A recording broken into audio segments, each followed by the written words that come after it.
Thank you, Mr. Chairman, Senator Rubio, Senator Flake, Senator Schatz, for giving me this opportunity to testify on the U.S. government's response to Super Typhoon Yolanda, which struck the Philippines on November 8th. The typhoon, which was, as you know, one of the largest and strongest in history, struck the central Philippines from the east and carved a swath of destruction across the middle of the country.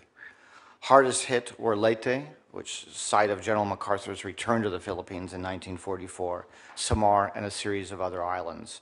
The typhoon's winds, a major storm surge, killed an estimated 4,000 people, left hundreds of thousands of others homeless, and devastated cities, towns, and villages. Even before the storm hit, the U.S. government agencies began preparing to respond. USAID prepositioned a team in Manila. Our embassy in Manila issued a message warning American citizens of the storm and urging that they seek shelter. And many of us in Washington began to communicate and coordinate to prepare to respond to the storm. Then once the storm hit, the State Department, USAID's Office of U.S. Foreign Disaster Assistance, the Pentagon, Pacific Command, all working closely with the U.S. Embassy in Manila, began intensive communication and coordination to ensure a swift, effective, and transparent response. So USAID and PACOM disaster assessment teams went almost immediately to Tacloban, which you've all seen in the press, to coordinate our response, working very closely, of course, with Philippine authorities, who, as you said, Mr. Chairman, have the lead on this.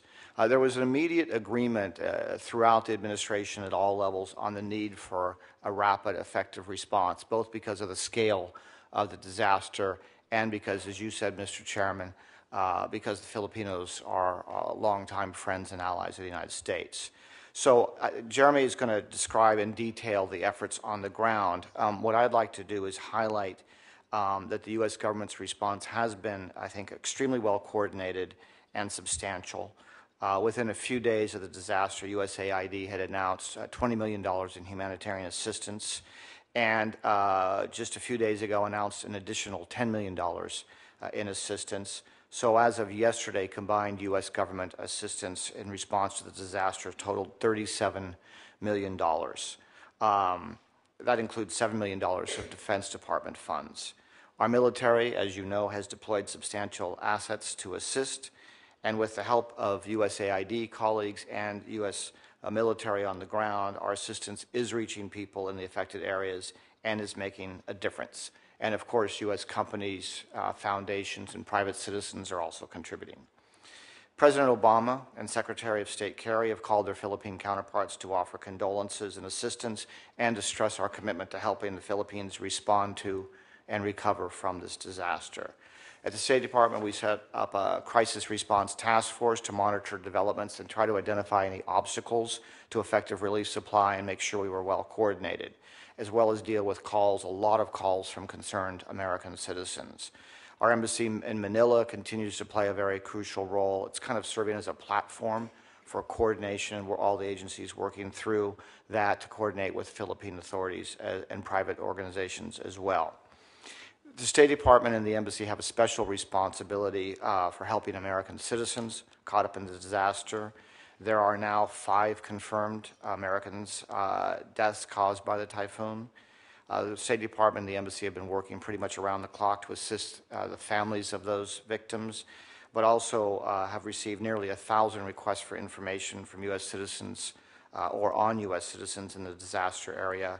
And we've located almost 500, about 475 American citizens through our efforts. Our consular officers from the embassy are visiting Tacloban and the area around it pretty regularly to try to help out with those American citizen services.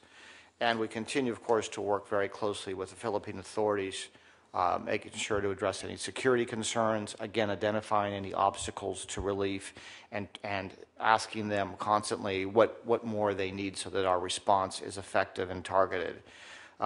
President Obama told President Aquino during a November 12th phone call that the United States was fully committed to a swift and coordinated response to help the people of the Philippines recover, and that we stand shoulder to shoulder with the Philippines, our treaty ally. Mr. Chairman, Senator Rubio, other members, thank you again for allowing me to appear. I would be delighted to answer any questions. Thank you. Thank you very much.